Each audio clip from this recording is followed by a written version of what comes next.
Los invito a compartir esta gran charla que tuvimos con Lucía Salinas, que nos visitó, vino aquí hasta la ciudad de Galvez, periodista ella desde Buenos Aires, donde trabaja actualmente. Ella es oriunda del sur de nuestro país, pero hizo un gran trabajo llamado Fronteras, un libro y un documental que trata sobre toda la frontera de nuestro país en el norte. Y además pudimos charlar sobre el sistema educativo, gran tema importantísimo para nuestro país.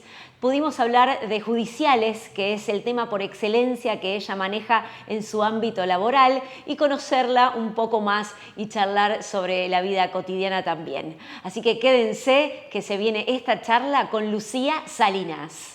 Bueno, no sé si queréis contarnos en realidad algo de vos, de la actualidad, o si querés que después empecemos con algunas preguntas, te vamos a ir poniéndonos de acuerdo, quieres levantando la mano y interactuando y conociéndonos. También agradecer, por supuesto, este espacio Guisa Viajes, y agradecer a Dorato Serrano Inmobiliaria, el Centro Universitario Galvez, y sobre todo a Adrián Burazo, ¿no?, que hace todo esto con esta ciudad, por Galvez, y porque tengamos estos lindos y gratos momentos aquí. En resumen, es otra aventura del negro culazo. Hace un festival internacional de cortometraje y sí, en una ciudad que no tiene cine, le saca jugo a las piedras gracias a Dios. Bueno, seguro algunos me conocen, otros no. Mi nombre es Sandro Dorato, yo soy cotitular de una inmobiliaria de la ciudad. Que soy amigo personal de Mauro, que está al frente de este grupo de empresas, de Magna, de Guisa.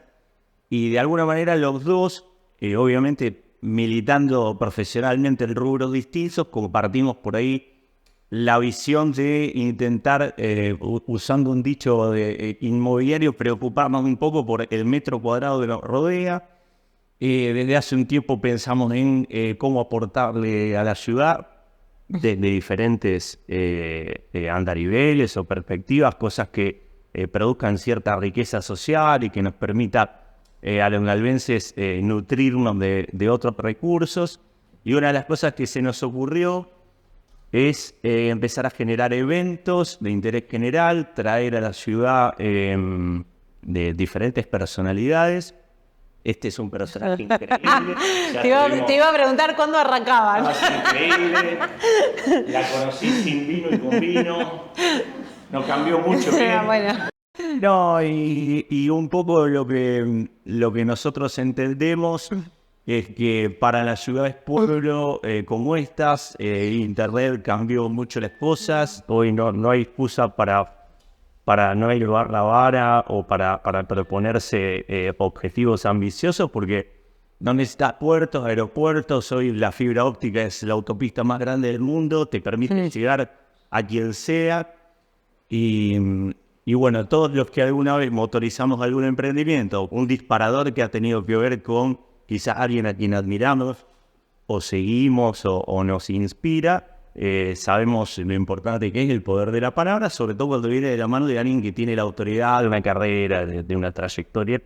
Así que bueno, esa fue la idea de generar la visita de Lucía, dando el nombre de Mauro, y bueno, a eso nos valimos del negro culazo, que es un encantador de serpientes y a quien atiende. Me encantaría hasta tener la intimidad de esas llamadas telefónicas en el negro, ¿no? Y bueno, muchísimas gracias también, en nombre de Dorato Serrano, Guisa y Magna, por haber venido. Muchas gracias por la invitación. Ella, bueno, como dije, se especializa en judiciales sobre todo, pero creo que podemos hacerle preguntas. Sí, claro, por supuesto.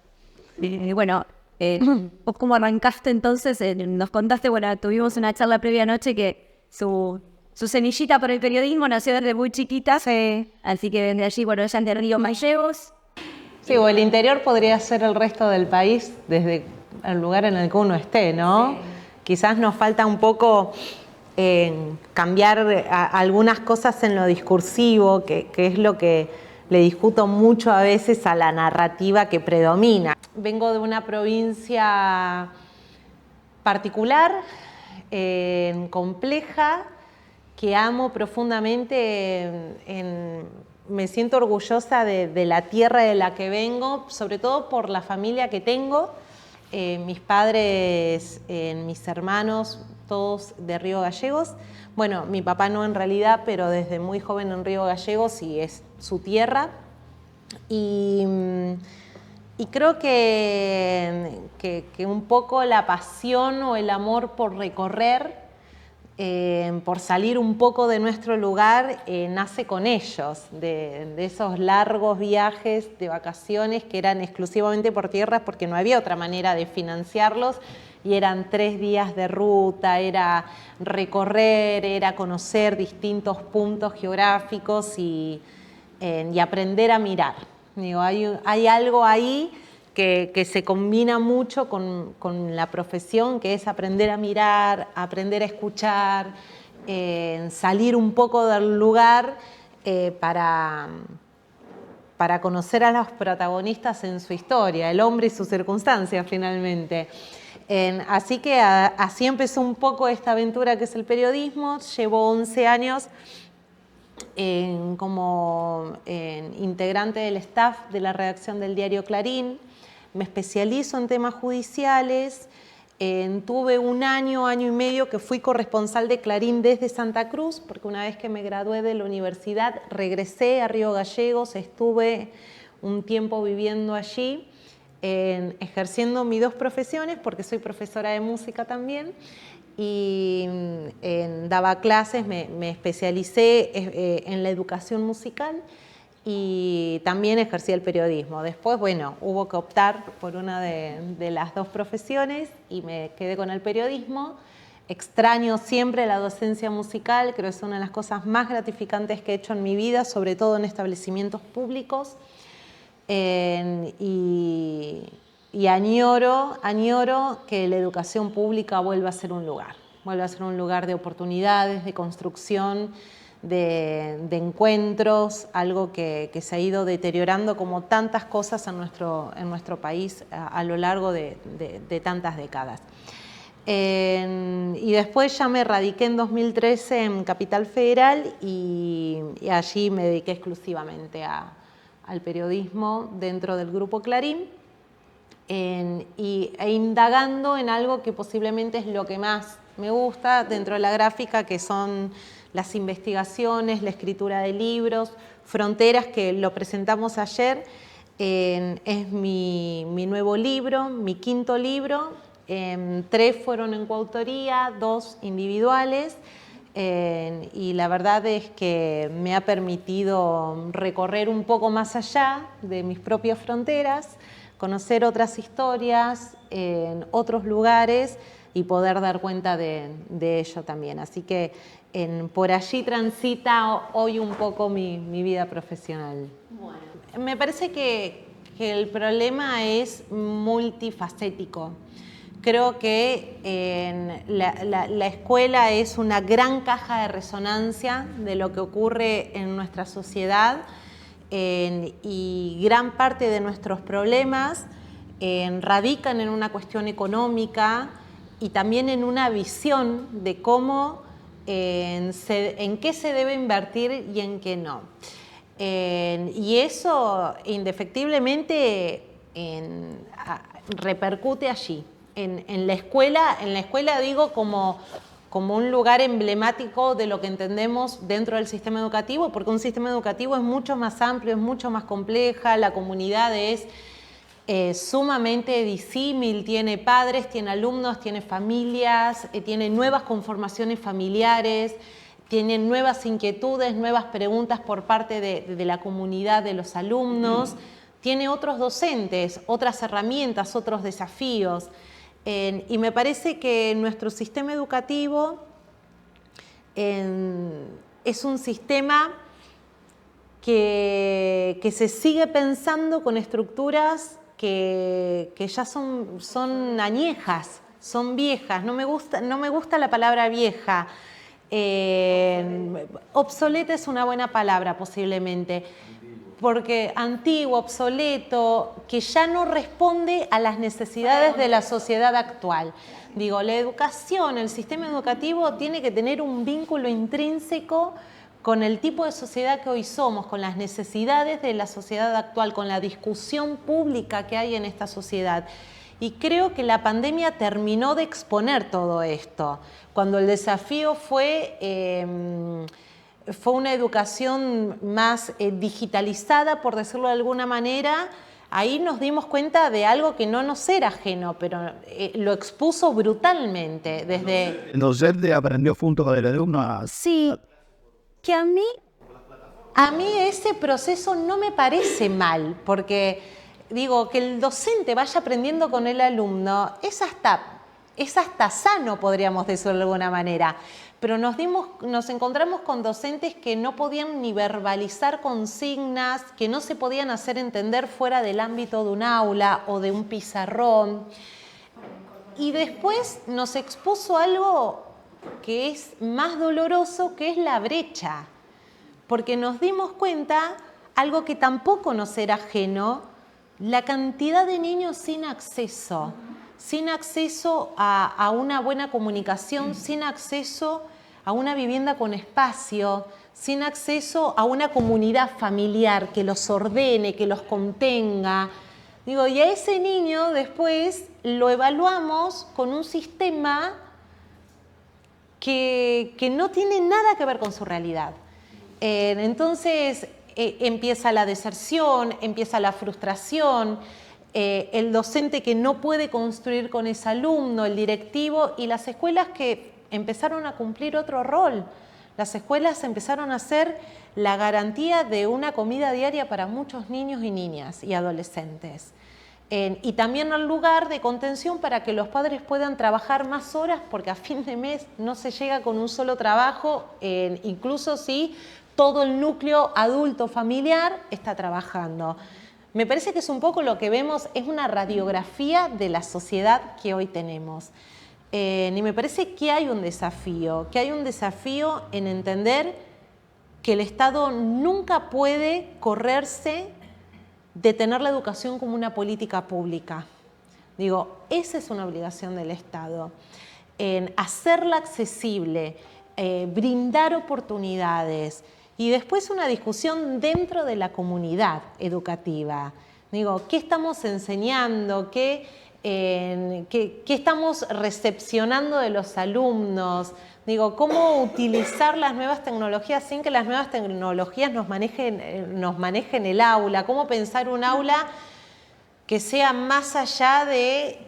Digo, yo siempre recuerdo mi escuela primaria, yo le conocía la nuca a mis compañeros. Digo, ¿cómo pensar el aula? Porque es un lugar de encuentro, de debate, de discusión, No, me parece que el desafío es enorme. Y después los institutos de formación. Digo, que allí radica gran parte del problema, en cómo se forma el docente para esta sociedad, cómo se forma al docente para que brinde herramientas a los niños, a las niñas, a los adolescentes, que después tienen que insertarse. La escuela parece funcionar como una institución hoy aparte de la sociedad, a la que después a esos adolescentes les tenemos que pedir que se inserten. Y yo durante mi formación secundaria siempre me preguntaba para qué estudiaba ciertas cosas. En mi currícula había una materia que era estenografía. No sé si alguien la conoció. Bueno, gracias. Tuve estenografía, tuve mecanografía cuando ya había computadoras, pero... Eso no la tuvimos. No, seguro. Un montón de materias que lo que yo siempre me preguntaba era ¿dónde las voy a aplicar? Bueno, creo que esa pregunta no podemos seguir formulándola. Tiene que haber un avance ahí y tiene que haber una puesta en valor. Digo, me parece que este corrimiento de los valores hace en algún punto también que antes la palabra del docente era indiscutible, que tampoco ese extremo era válido, digo, porque no puede ser que no haya instancia de diálogo con un docente y que sea la palabra sagrada e irrebatible. Pero hoy cualquier padre o familiar a cargo de un niño puede ir a patearle la puerta a un docente porque no le gusta la calificación o lo que le dijo. Entonces, me parece que hay que hacer como una revisión profunda de cómo convivimos Digo, porque en la escuela se convive, se tiene que respetar las autoridades, se tienen que respetar los códigos de convivencia, el niño pone en juego su mundo interno, cómo resolver conflictos. Todo eso no lo podemos exigir si en la sociedad, en la calle, en la vida cotidiana no lo podemos hacer. Yo creo que la virtualidad no viene a reemplazar la presencialidad. Creo que tiene que haber, posiblemente la discusión es cómo construir un sistema mixto también, porque hay algo, digo, los seres humanos somos sociales, digo, y hay algo de la construcción del conocimiento. Todos aquellos que hemos pasado por un ámbito formativo, sea la escuela primaria, la secundaria, un terciario o la universidad, el encuentro con el otro, el debate con el otro, digo, hay algo ahí que se construye que la virtualidad no va a reemplazar, pero la virtualidad no es enemiga de la presencialidad. La virtualidad tiene que acoplarse y tiene que ser una posibilidad. Yo cuando estudié me tuve que ir a 3.000 kilómetros de mi casa, porque en la Patagonia no teníamos otros centros de formaciones y tenía 18 años y me podría haber salido súper mal. Digo, y le podría haber costado a mis papás una inversión económica que podría haber derivado en nada. Bueno, nos salió medianamente bien.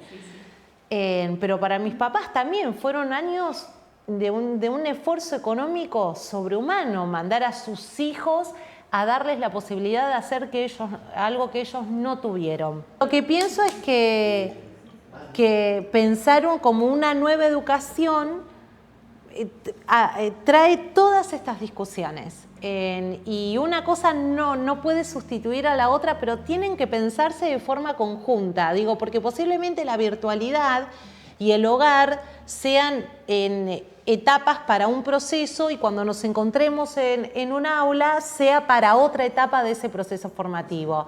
Hay que pensarlo, hay que discutirlo.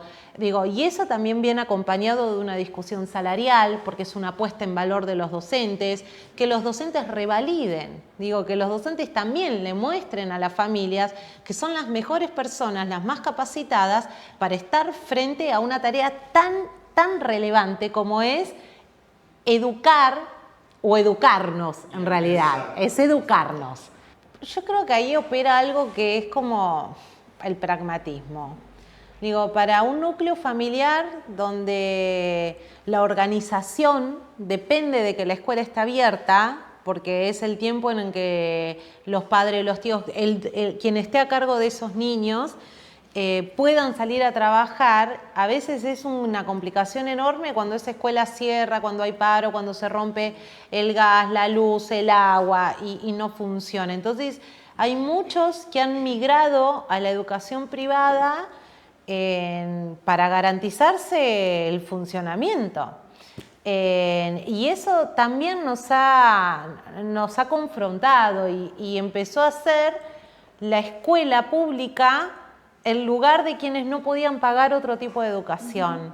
Y antes la escuela pública era la primera opción porque era la mejor oferta educativa a la que todos podíamos acceder y nos encontrábamos todos ahí, del estatus social que sea, convivíamos ahí y eso se fue perdiendo, pero es producto de este deterioro que venimos observando en distintas capas de nuestra sociedad, en la economía, en los valores, en la sociedad, en la convivencia. Lo que pienso es, hoy los alumnos, ¿a qué docente respetan o admiran? Digo, también hay una cuestión de validación institucional que posiblemente es otra discusión. Digo, ¿cómo validar la autoridad? La autoridad no es autoritarismo, la autoridad que es la formación que te convalida para estar ocupando el lugar que ocupás y que sos una suerte de vehículo para proporcionarle otro tipo de herramientas a quien tenés adelante. Bueno, o el docente que necesita 3 trabajos para llegar a fin de mes con un sueldo medianamente digno. Eso es una precarización absoluta. Digo, nadie puede rendir al mismo nivel en 3 trabajos. En el primero rendís óptimo, en el segundo más o menos, y en el tercer, bueno, es como llegás. No sé, ninguna de las situaciones es la ideal. Yo sí creo que la educación es una responsabilidad del Estado. Digo, mejorarla, discutirla, convocar a la comunidad educativa a discutirla, porque no podemos seguir pensando en reformas sin incluir a los actores principales. Si un padre o un tutor de un niño cree que tiene la potestad para ir a patear una puerta a una escuela, hay algo ahí del código básico que está roto. Pero está roto, nos hemos corrido todos un poco de lugar. Yo creo que una universidad que no esté politizada, o sea, sería raro. Digo, el ámbito universitario es un ámbito politizado por naturaleza. El asunto es cuando esa politización es partidaria y utilizan ciertos ámbitos académicos como si fueran en unidades básicas. Digo, eso no se puede permitir. Yo, la verdad es que lo que me pregunto es, ¿qué significa privatizar a la universidad pública? ¿Quién se va a hacer cargo de eso? Y después, digo, me parece que la discusión es otra, es cómo mejoramos lo que tenemos, porque nuestras universidades públicas son prestigiosas. Digo, me parece que la discusión tiene que partir de otra base. De que ciertos ámbitos vuelvan a cumplir su función esencial. Digo, a mí no me molesta la discusión política, lo que me molesta, esto es una mirada absolutamente personal, es que ciertos ámbitos de formación sean, o las escuelas mismas, secundarias, primarias, sean utilizadas para fines partidarios, no es la función. No es la función. Digo, entonces tenemos como que volver todos un poco a la esencia, me parece. Yo hice toda mi formación, la de pregrado, la de grado, desde jardín de infantes hasta la secundaria en educación pública, pero también no es porque mis padres no tenían otra posibilidad, porque había una convicción ahí, había una convicción de lo que la educación pública te daba. Pero tampoco me parece que hay que demonizar lo otro. Digo, la educación privada también viene a cumplir otro rol, otra función, y también cubre una falencia que la educación pública en materia de matrícula posiblemente no logra llegar a su totalidad de ofrecimiento. La universidad pública tiene mucha historia, mucha trayectoria, muchas voces que la defienden, y quienes posiblemente tengan que levantar la mano para discutir eso en el Congreso son hijos de la educación pública universitaria. Entonces, bueno, me parece que es un debate profundo que hay que darse, pero un debate en serio. Un debate en serio de qué universidad queremos, qué carreras queremos. Necesitamos carreras de 6, 10, 9, 8 años o carreras más cortas, una universidad que esté vinculada al mundo laboral, una escuela secundaria que esté vinculada al mundo universitario, para que no sean como estancamentos separados y que los chicos van... Sí. Que además, no quiero entrar en este debate de los sindicatos que tenés vínculos entre los docentes y el Estado, sindicato, o bueno, gremio, o en este caso, los docentes, no sé, bueno, todo lo que es. Depende del nivel primario, universitario, provincial, nacional. Sí. Entonces entra en un debate en el cual, por toda esta lógica de lo que necesita el docente, se lo tiene que trasladar el gremio al Estado. Sí. Y viceversa. El diálogo está entre el Estado y el docente a través del gremio. Pero no es que... Yo creo que una cosa que es importante y que por ahí también nos procuramos con Mauro a través de esta charla es construir ciudadanía. Eso no va a venir si la comunidad no lo exige. Si nosotros constituimos una comunidad que ha perdido la vocación de integración, y en ese sentido probablemente la lógica de redes de estar con los que son parecidos o iguales el tiempo ha cumplido un rol, entonces claudicamos en cómo está nuestro barrio porque nos vamos a vivir al country. Claudicamos respecto a la escuela pública porque mandamos a nuestros hijos a la escuela privada. Entonces creo que también el primer acto de militancia, hablando de que hay que estar politizado pero no partidizado, es mandar a tus hijos a la escuela pública. El primer acto de militancia es quedarte en el barrio. El primer acto de militancia es mandar en Chico el View. Porque, o sea, si no hay en términos de mercado, si no hay una demanda que rentabilice políticamente, sacando la ingenuidad y la inocencia o sea, si la escuela pública es un ámbito de contención de gente que no puede pagar la privada, eso no va a rentabilizar políticamente y probablemente muchos dirigentes políticos no lo tengan directamente en su agenda electoral.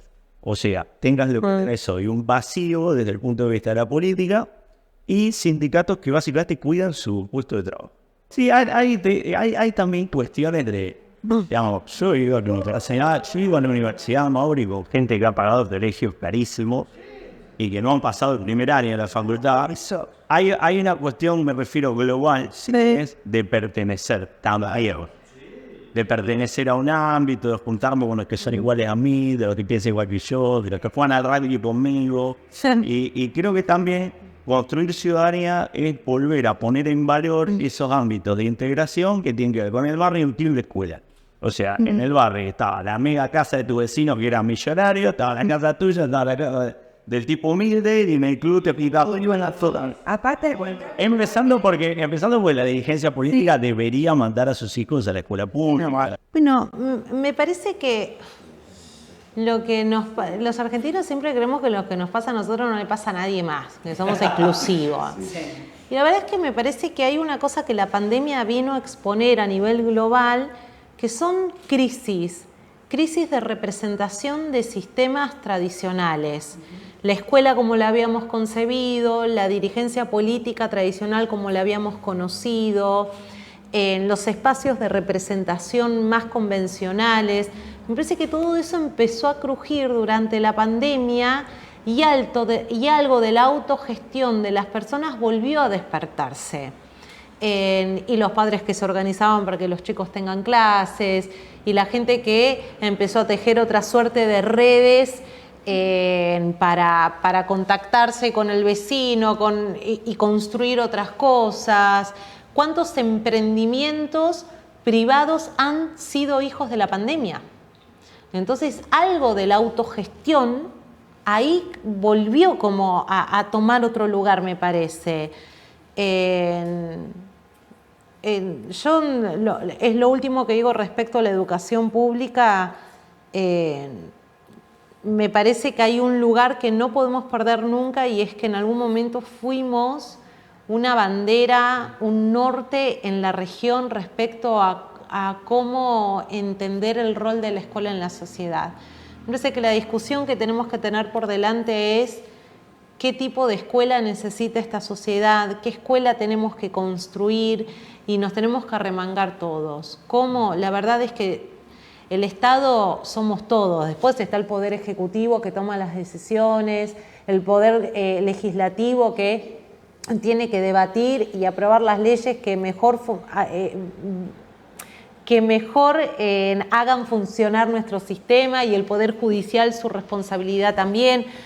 Digo, pero hay algo como comunidad que si tenemos la potestad de votar, también tenemos que tener la potestad de exigir, de construir, de intervenir, de manifestar nuestras opiniones constructivamente, pensando que hay algo que ya se rompió. Digo, el asunto es ahora cómo lo construimos. Pero me parece que una bandera debería ser esa. Digo, ¿qué escuela queremos? ¿Qué escuela necesitamos? E incluir a todos los actores. Otro de los temas que se habló es fronteras, su gran trabajo en el norte de nuestro país. Un tema tan importante y siempre vigente, donde hay mucha complejidad en todo, y ella lo muestra la realidad tal cual es. Así que a prestar atención, Fronteras es su gran trabajo. Bueno, Fronteras, que como les contaba es mi último libro en esta versión 360, que es documental y podcast, se ocupa un poco de esa vida que transita allí en los bordes, en los límites de nuestro territorio, que es la frontera norte, la frontera con Paraguay, con Brasil, con Bolivia. y un poco la supervivencia de tantos argentinos y argentinas que están asentados allí, y a su vez la convivencia con dos delitos tan complejos como lo son el contrabando y el narcotráfico. Así que Fronteras, que no viene a dar respuesta, o sea, si me van a preguntar cómo se resuelve, no sé. Si lo supiera, lo patentaría, pero no, la verdad es que Fronteras viene un poco a visibilizar esa Argentina profunda que muchas veces está vedada de la discusión pública, que no es un tema en la agenda de la dirigencia política, pero que es parte de nuestro territorio y a veces nos resulta profundamente ajena y lejana, ni hablar por un factor geográfico, pero que transcurre. Hay una vida cotidiana allí que transita, que es sumamente rica culturalmente porque son comunidades muy entrelazadas con sus países vecinos. Me ha tocado ver fiestas patronales conjuntas, procesiones que hacen de manera mancomunada, vidas que se construyen yendo y viniendo de un lado a la frontera sin preguntarse el trámite migratorio que hay que hacer, sino que la vida con el otro es ese ir y venir, y esa frontera que en algún momento todos en la escuela aprendimos que era lo que separaba, lo que dividía, para ellos es un punto de encuentro y moldea sus vidas cotidianas, sin lugar a dudas. Entonces es otra Argentina que a mí en lo personal me era profundamente desconocida, y que transita con esta complejidad, ¿no? Con dos delitos que son complejos, que crecen permanentemente, que están atados a los vaivenes de nuestra economía y también que son resultado de un Estado que ha decidido correrse hace mucho tiempo de allí. Bueno, yo me especializo hace varios años en temas judiciales y en investigaciones, y di con dos expedientes en los que los acusados y detenidos eran dos jueces federales. Uno de Corrientes, habrán escuchado el caso Itatí, seguramente, creo que eso fue 2017, y otro en Salta, el juez Reynoso. Eran dos jueces con competencia federal que tenían la responsabilidad de investigar a los narcotraficantes, detenerlos, procesarlos, condenarlos, pero los condenados fueron los jueces porque fueron parte de esas organizaciones. Favorecieron el tráfico de estupefacientes. En el caso de Itatí, durante muchos años fueron parte de la organización, firmando resoluciones a favor de las organizaciones narcocriminales a cambio de una coima. Estuvo involucrado el secretario del juzgado, los abogados, el juez, el comisario del pueblo, el intendente y un montón de personas de la misma comunidad que cumplían como distintos roles. Y con el juez Reynoso pasó algo muy similar. Entonces la verdad es que fue como el puntapié, porque lo que sentí cuando leí esos dos expedientes es que había como una suerte de tierra de nadie ahí, que nadie miraba ni controlaba qué estaba haciendo el Poder Judicial allí, porque total queda a 1800 kilómetros de donde funciona el Consejo de la Magistratura, que es el órgano que, si un juez es denunciado, debe investigarlo para ver si tiene que finalmente derivar en un jury de enjuiciamiento. Y ese fue como el primer eslabón de la cadena. Después la verdad es que hablando con quienes llevaban adelante estas causas, con intendentes, con exgobernadores, con gobernadores, empezamos a ver que el entramado era mucho más grande, que había algo que ocurría en esa frontera que teníamos que ir a ver, que teníamos que ir a escuchar, a conocer, despojados de todo prejuicio. Y nos encontramos con historias de vida muy tremendas, marcadas por el delito, y también con un planteo recurrente que era: yo sé que lo que hago es ilegal, que es sobre todo el contrabando a menor escala, pero también acá no hay otra fuente de trabajo. y no hay nada. El planteo del cura venía referido, él en un momento le dice, Itatí es un pueblo sin trabajo. Entonces eso también condujo a que muchos integrantes de la comunidad hayan terminado siendo como eslabones intermediarios en esa gran organización que se dedicaba al narcotráfico. Que algunos eran los que cruzaban en un bote, los paseros de la costa paraguaya a la costa argentina, la droga, otros lo bajaban, otros los metían en una camioneta, otros lo llevaban a la ruta. Digo, todos cumplían una función. Y el planteo del cura venía un poco por ahí. Y la verdad es que fue como un planteo recurrente en Misiones, en Corrientes, en Salta, en Jujuy. Era como, son lugares sin fuentes genuinas de trabajo, sin industria, sin posibilidades, lugares olvidados. A mí siempre me queda presente el testimonio de Mario en Orán, provincia de Salta. Lo que hacen es, ingresa la mercadería cruzando el río Bermejo, que es lo único que nos separa de Bolivia, en que según la altura del año ese río se cruza caminando. Ingresan la mercadería, se meten en el monte y ahí empieza la tarea de los bagalleros, le llaman ellos, que llevan grandes cantidades de mercadería en sus espaldas, atados como con una vincha en la frente, y ellos después se meten en un campo que lo que hace es un bypass al puesto de gendarmería. Entonces, en vez de salir adelante de gendarmería con la mercadería ilegal, salen 200 metros adelante. Gendarmería todo lo ve.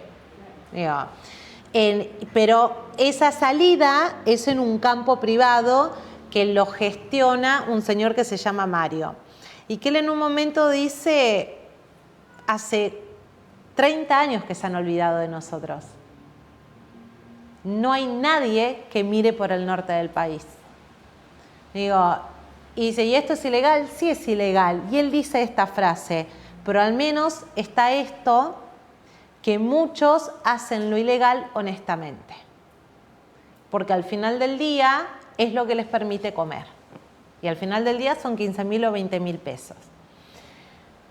Y el fiscal federal de Orán lo que nos decía es, esto es endémico. Digo, nosotros tenemos núcleos familiares donde ya vamos 3 generaciones de bagalleros. Y ya se estipuló como un oficio el bagallero, que lo que hace el bagallero es ingresar al país mercadería que no está declarada.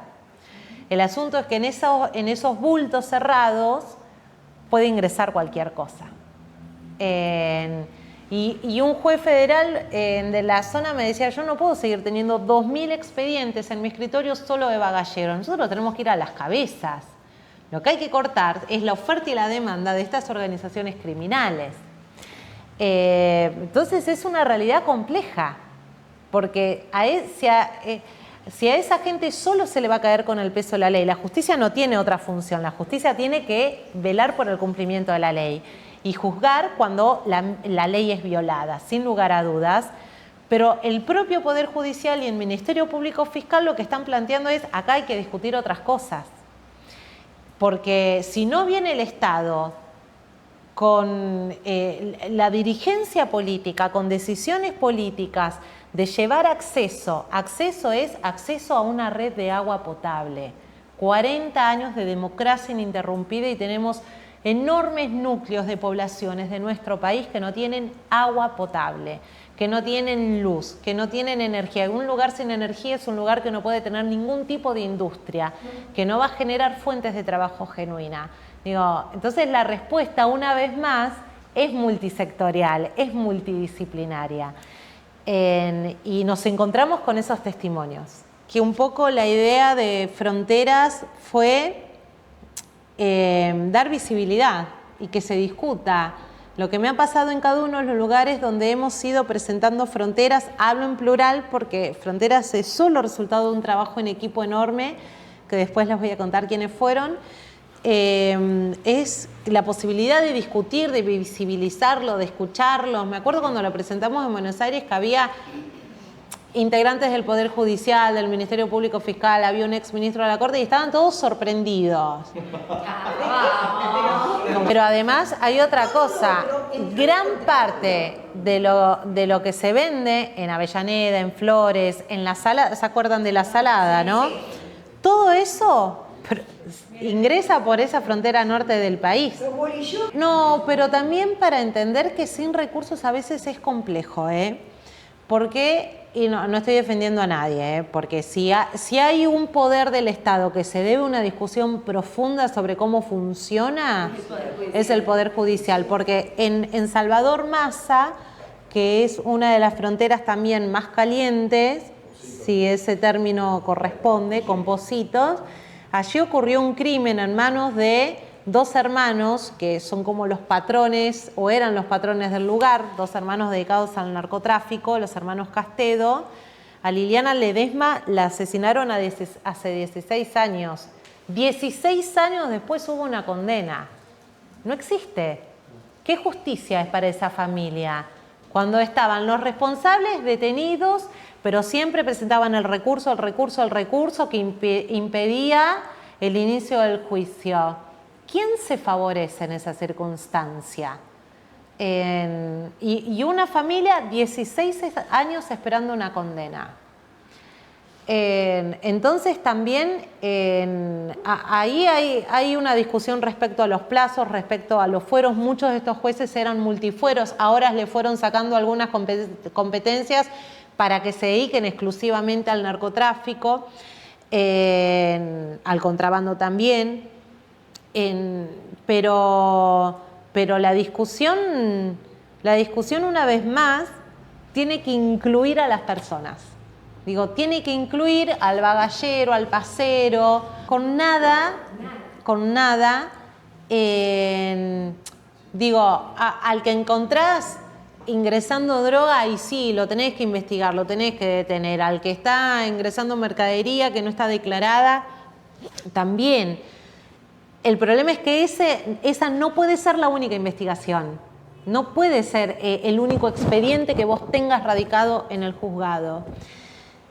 Porque esas personas son incluso las que menos ganancia obtienen al final del día. ¿Qué pasa con los que sí entraban camiones a granel con cubiertas? O que hacían el contrabando de exportación y sacaban del país camiones enteros con soja que no querían liquidar acá y la vendían en Paraguay porque les convenía el dólar. Y hay algo del tipo de delito que se comete que también, y está estudiado, está atado a los vaivenes de nuestra economía. Entonces, antes las organizaciones criminales se dedicaban como a un rubro, ahora son polirrubro, porque es lo que te convenga, que es lo que te dé mayor rédito económico al final del día. Si son cubiertas, bueno, cubiertas. Si es aceite, es aceite. Si es harina, es harina.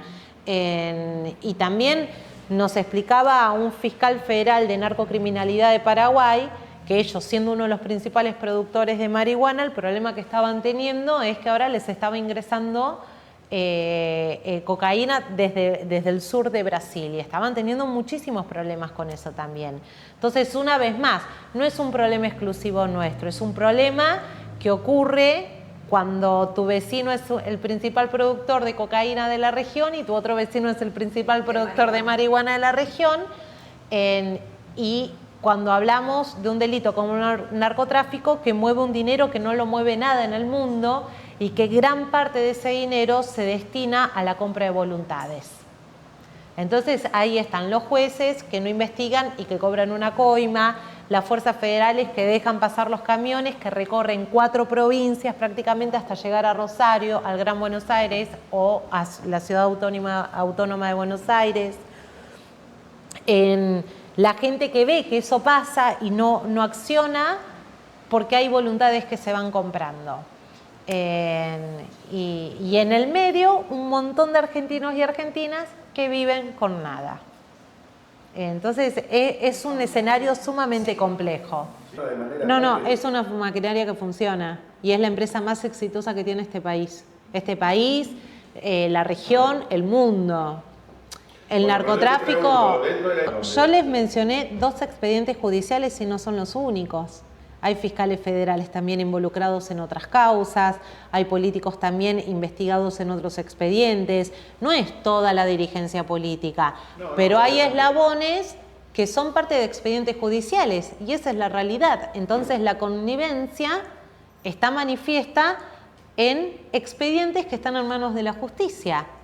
Y a veces terminan siendo las fuerzas federales, las fuerzas provinciales, algunos dirigentes locales, como algunos integrantes del Poder Judicial, parte del problema. Cito casos puntuales de expedientes judiciales. Después yo no voy a hacer una acusación sin elementos porque no corresponde, porque sería profundamente irresponsable. Me remito a los ejemplos y creo que los ejemplos son casos que se detectaron. ¿Cuántos más pudieron existir y funcionar con éxito, entre comillas, para ellos sin haber sido detectados? En el documental habla uno de los jefes de prefectura allí en Corrientes y él decía, nuestra lucha contra el narcotráfico es siempre como una carrera por detrás, porque las organizaciones criminales están 24/7 pensando cómo perfeccionar no solo los lugares por donde ingresan la droga o la mercadería ilegal a nuestro país, sino que invierten en tecnología. Si nosotros hacemos inteligencia, ellos hacen contrainteligencia e invierten. Posiblemente la discusión es por qué no se invierte lo suficiente en la lucha contra el narcotráfico en materia de radarización, en materia de ese recorrido. Muchas veces los recorridos que tienen que hacer desde prefectura, lo que nos planteaban es que no tenían dinero para el combustible. ¿Cómo patrullas el río Paraná? Ahora hablaremos sobre el sistema judicial, sobre judiciales, lo que ella más domina, más maneja, está todo el tiempo relacionada allí detrás de todos los expedientes, haciendo todas las consultas, toda la investigación, la lectura y sobre todo informando. Y nos cuenta un poco sobre el sistema actual. Lucía heredó, que a veces es más importante que el logro, obviamente sin individualizar a nadie. Sí. Te encontraste con alguna, o sea, te encontraste con claudicación, o te encontraste con gente que puede tener ideas creativas que te menciona, mirá, en realidad una buena estrategia sería esta, no tenemos los recursos para hacerlo, pero habría que ir por acá. Yo creo que el Ministerio Público Fiscal le está encontrando un poco más la vuelta. El Poder Judicial le falta todavía. Pero el Ministerio Público Fiscal ha establecido convenios con la Fiscalía, el Ministerio Público Fiscal paraguayo, trabajan muy bien, ya tienen investigaciones conjuntas, no es yo investigo de acá hasta acá y vos de acá hasta allá.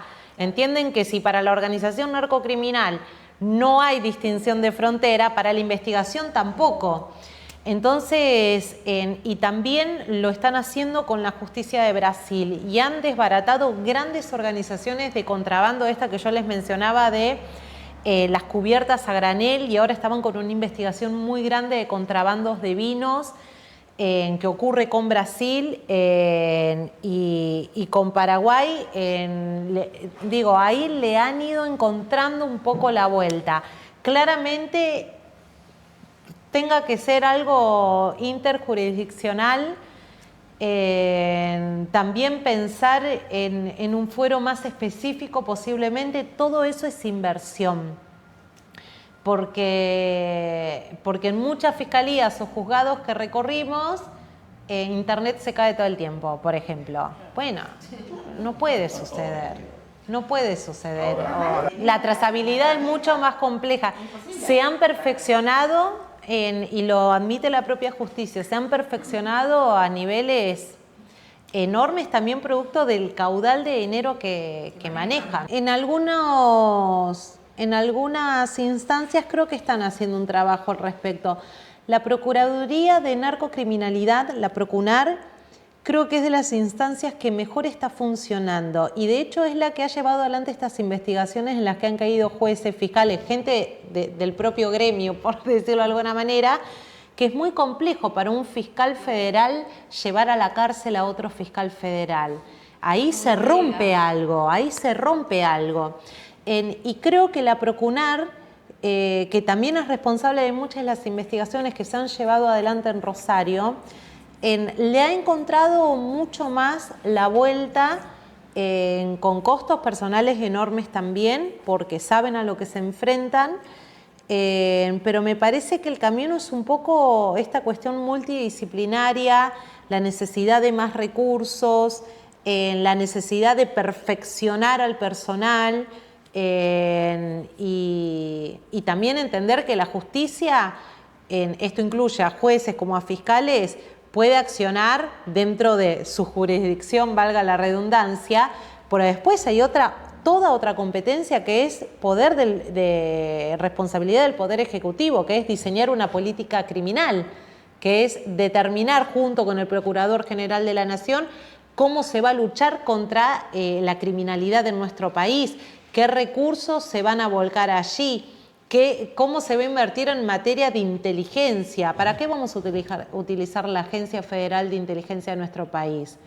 ¿Para espiar periodistas y políticos o armar causas? ¿O para realmente pensar en esas grandes redes criminales que miran nuestro territorio como un lugar fértil?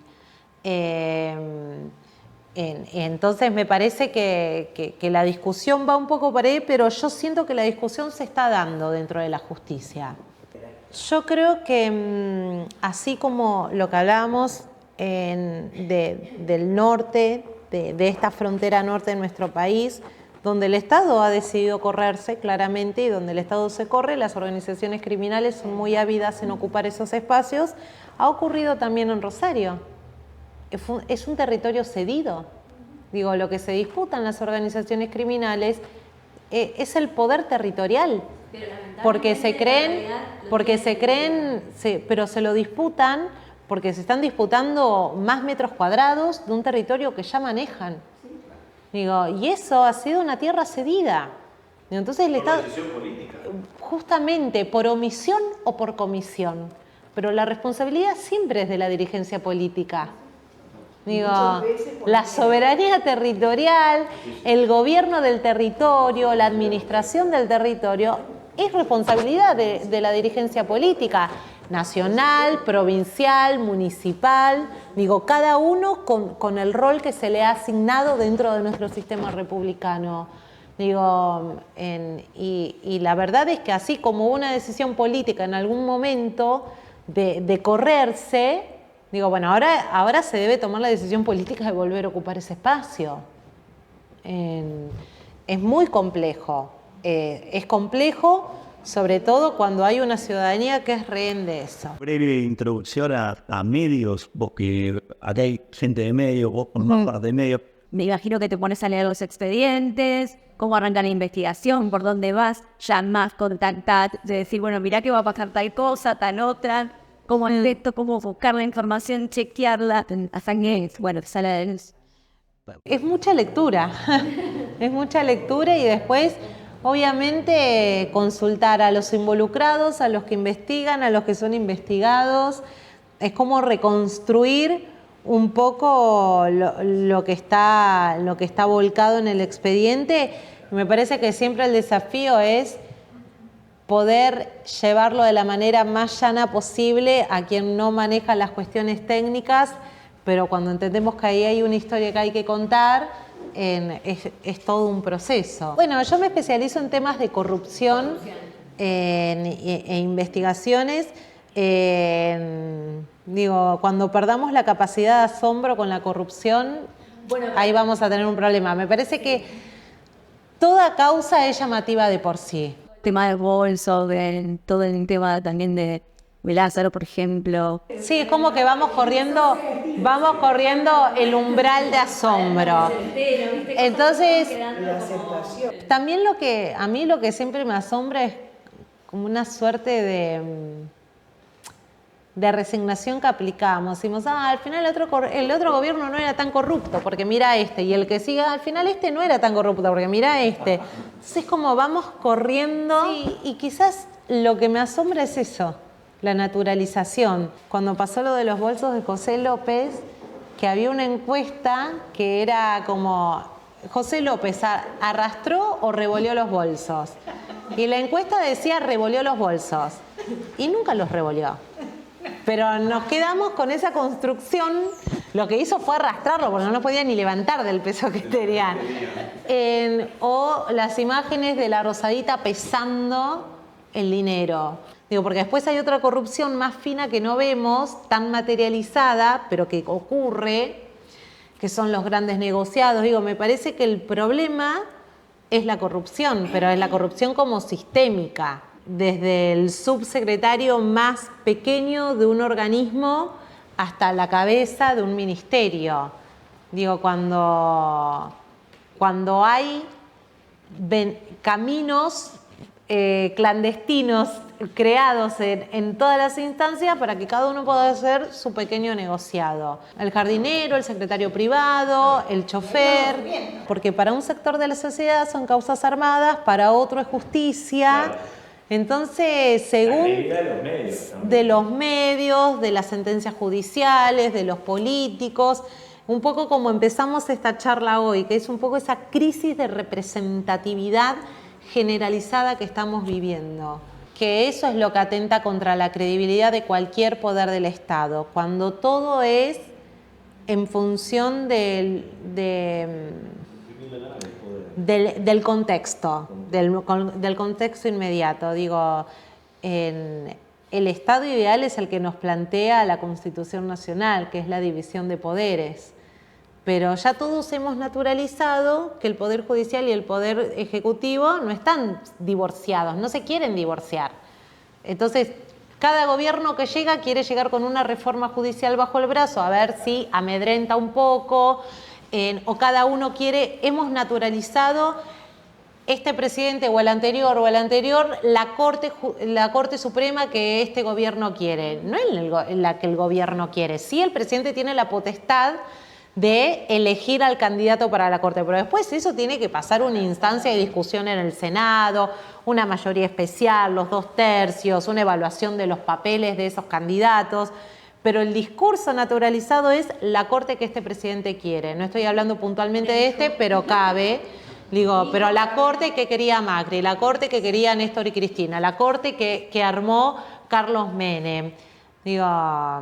Y lo hemos naturalizado en el discurso, porque en la práctica ha ocurrido también. Falta un montón, que es toda la discusión en el Senado y toda la discusión de la política, pero está atravesado por esta idea. ¿A favor de quién va a fallar? ¿Qué favor se está devolviendo? ¿Qué se está negociando? En vez de discutir que queremos una Corte Suprema que, como lo indica, su responsabilidad primaria es ser la última intérprete de la Constitución Nacional. Digo, y no estamos procurando en la discusión tener la mejor Corte, los mejores juristas, y una Corte también con cierta paridad de género. Digo, que es otra discusión que también nos tenemos que dar. Sin lugar a dudas. Y estoy trabajando. No sé si será una bomba, pero estoy trabajando en un nuevo libro. Estoy muy, muy contenta, también con un equipo distinto, súper interesante, y también trabajando en un nuevo documental. Así que voy a tener que volver a Galvez.